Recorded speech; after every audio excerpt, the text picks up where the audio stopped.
Hello, everyone, and welcome to the 7th episode of the 2025 OSAA High School Football Officials Training video, our Clips of the Week.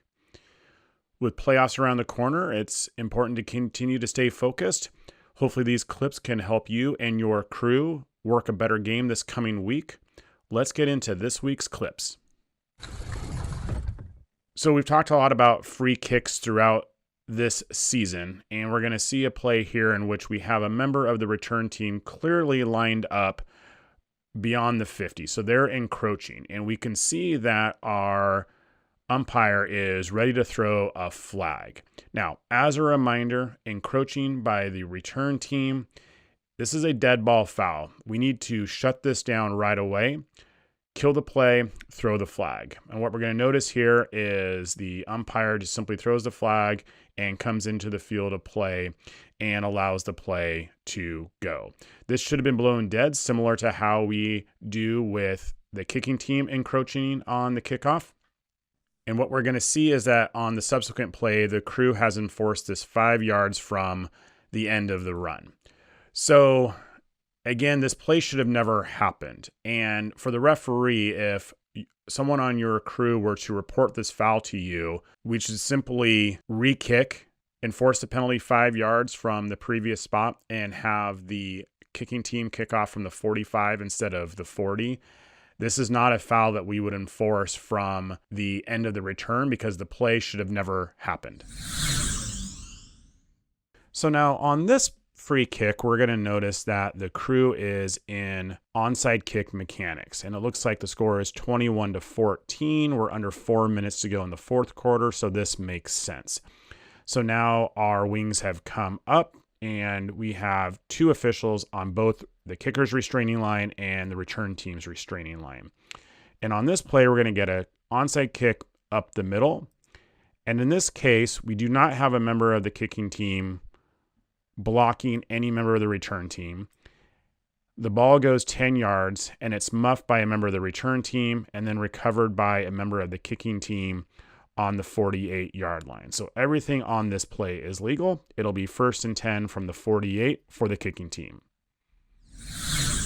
So this clip was sent in by a coach asking for some clarification on this onside kick. And the film is not bad, but it's really hard to track the ball. So I'll do my best to help point this out. But we're going to get an onside kick. It goes up the middle and it bounces. And we can see that there's blocking by a member of the kicking team. And we get a late flag from the back judge who is trying to determine whether or not this was an illegal block. And if we pause this, this is pretty much right down the 50. It's hard to see when the ball or where the ball is when the block occurs. It looks like maybe it's just past the 50, but obviously in real speed, we're not going to be able to probably catch this.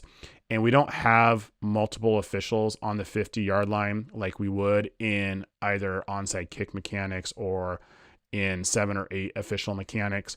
So our back judge is doing the best that they can.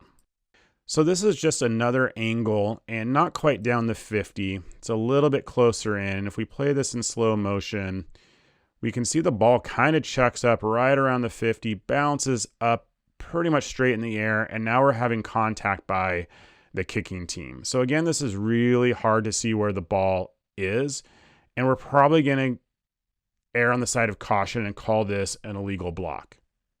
But now let's watch it from the end zone view. And what you may have already noticed by watching it from the other 2 views is we actually have a pop-up kick here. We're going to notice that the kicker kicks the ball directly into the ground, and then the ball goes above the head of the front line of the returners.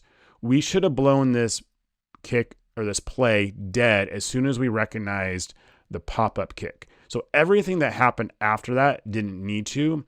The back judge is primary on this. Our center judge or umpire can help, but we just should have blown this dead immediately once we recognize that this was an illegal pop-up kick. So we've shown a few intentional grounding clips over the past few weeks, and yet here's another one we want to look at and illustrate the rule and the mechanics. Now, in this case, the quarterback's going to roll to the left, and they're going to get outside the free blocking zone. And once they do this, they're going to become the responsibility of the center judge in this case. And we'd still like to see our referee stick with the quarterback, but this is primary for our center judge. And we do not have roughing the passer here, so good no call there. Now let's watch the ball. I'll back it up one more time, and let's watch the ball. So the quarterback is outside the free blocking zone, so they just need to get the ball past the line of scrimmage. And as a reminder, it's the line of scrimmage extended. It doesn't have to be in the field of play. Our head linesman does an excellent job here, pivoting and turning to see that the ball clearly gets past the line of scrimmage extended. But we're going to see a foul or flag here from our referee. There's absolutely no consultation.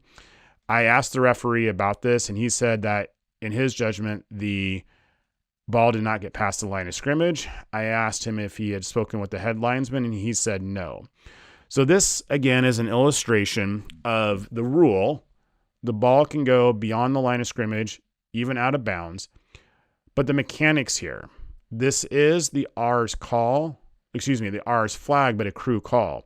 The head linesman shouldn't hesitate to run in and give information that the ball did cross the line of scrimmage. Now, if we go back, let's also look here at a player, well, in this case, a non-player on the sideline who jumps up and almost hits the ball. And if that had happened, we would absolutely then rule this as the ball having gone past the line of scrimmage. So just a reminder for the referee to get information from the rest of the members on your crew. So now we're going to take a look at a few clips that involve player safety.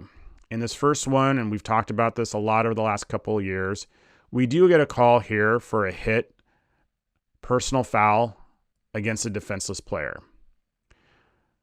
Well, let's watch this again. There is no let up whatsoever by the defender. They launch, they lead with their elbows into the head and neck area. The player is defenseless. And while we don't see the flag on the screen, the crew does call this a personal foul for unnecessary roughness and a hit against a defenseless player. Now, while the crew did not eject this player, upon review, the Oregon SRI would have supported a disqualification on this play. This is the type of play that we're trying to get out of high school football. So good job by this crew in calling this foul, and an ejection would have been supported. So on this play, we want to look at some excellent mechanics by the crew, and we're going to get a late hit out of bounds at the end of this run. As this play goes, I'm going to pause it at one point, and we just want to look here at the home team. We have several players and coaches in the restricted area, and we talk about this what seems like a weekly basis. Coaches, please stay out of the restricted area. Keep those areas clear. It's for your safety as well as the safety of the officials. Now, as we let this play go, we're going to notice that we're going to get a late hit right around the 50. And we're going to see that our line judge drops a beanbag to help us understand where the spot is. We get a flag down, and we have our back judge come crashing. But I'm going to rewind this a little bit. And when this hit occurs, now some may argue the contact maybe started when they were in the field of play. We're not going to split hairs on this. On a play like this, we absolutely support a personal foul call. But let's look at our white hat. They are 25 yards away from the action when the hit occurs. And we're going to watch this excellent hustle from them. They get down here, and in a situation like this, they do the right thing. They get between the players. They make sure that no players from the home team come onto the field, which would result not only in an automatic unsportsmanlike, but also disqualification from the game. So fantastic hustle and great dead ball officiating by this crew. So we're going to see a similar play here, and we've seen a couple instances this year where we've highlighted some wings who miss hits out of bounds because they're so focused on the spot. And on this play here, we're going to get a hit that is clearly late. Now, this is about as easy as a call that an official can get, But again, just goes to show that we don't want officials focusing so much on the spot, but the action. And the crew here ends up actually with 3 flags on this play. And again, the spot isn't that important. In fact, if we look here, the runner goes out right around the 32. The crew enforces penalty from the 30, but that isn't such a big deal. The fact that they got this call right is. And again, the Oregon SRI would support a disqualification on this play for this late hit being so far out of bounds. So continuing our theme of player safety fouls, we're going to have a bad one on this one. Unfortunately, this one did not go noticed by anybody on the crew. And we're going to get a run right up the middle. And we're going to get an extremely late hit. And they drive their shoulder and helmet into the head of the offensive player. Not only should we have a flag here, this is another example of a play in which the SRI would support disqualification of the player. This is an extremely late, unnecessary, and flagrant act. Now, one last thing we notice here is our line judge is officiating this play on the field. We'd ask our wing officials not to do that, to stay on the sideline. But again, no one on the crew saw this, and this is absolutely an easy call to see, and unfortunate that we didn't get a single flag on this play. Well, in our long list of some crazy plays that we've seen this year that we never thought we would see, you just read them on test questions, we get this play on a punt. So we're going to get a legal kick here. The ball's going to bound back a little bit, and then we're going to have a member of the kicking team kick the ball again. So this is obviously an illegal kick. I believe the line judge is probably a little bit surprised about what he just saw. It takes a moment, but eventually he does throw his flag. Now, the penalty for an illegal kick is 10 yards from the spot of the foul. So when we get to the next clip, we notice that they enforced it 5 yards. So again, good job catching this. This was an illegal kick. Just a reminder that the penalty is 10 yards, not 5. Well, if one illegal kick wasn't enough, let's look at another one. So we see a muffed snap here and then an illegal kick by the punter. And then what's interesting about this play is we have a member of the return team pick the ball up. They fumble it. Then there's a mad scrum. And at the end of this play, they do rule that the return team recovered the ball. So we have another illegal kick here. Now, unfortunately, a member of the crew did not throw a flag, so there was no illegal kick enforced on this play.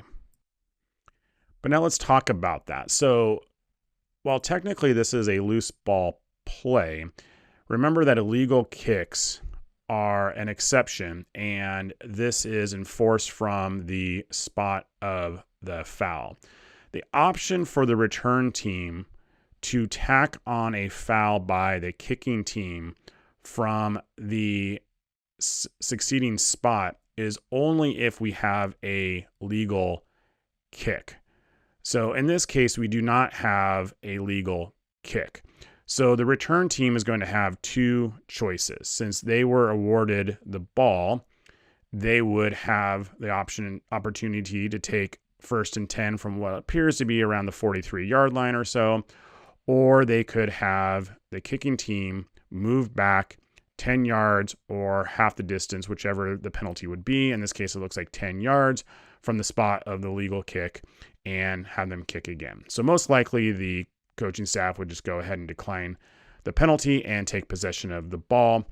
Again, we'd like to see the crew with a flag on this play, but kudos to them for sending this in as they wanted to talk about this. But rather interesting to have 2 illegal kicks in the same week. Well, that is it for this week's Clips of the Week. Again, thank you to all of the officials and coaches throughout the state who continue to send in clips for review. We really appreciate it. We hope these videos are useful for you in your preparation and evaluation. Best of luck to everyone this week with your games, and we'll talk to you next week.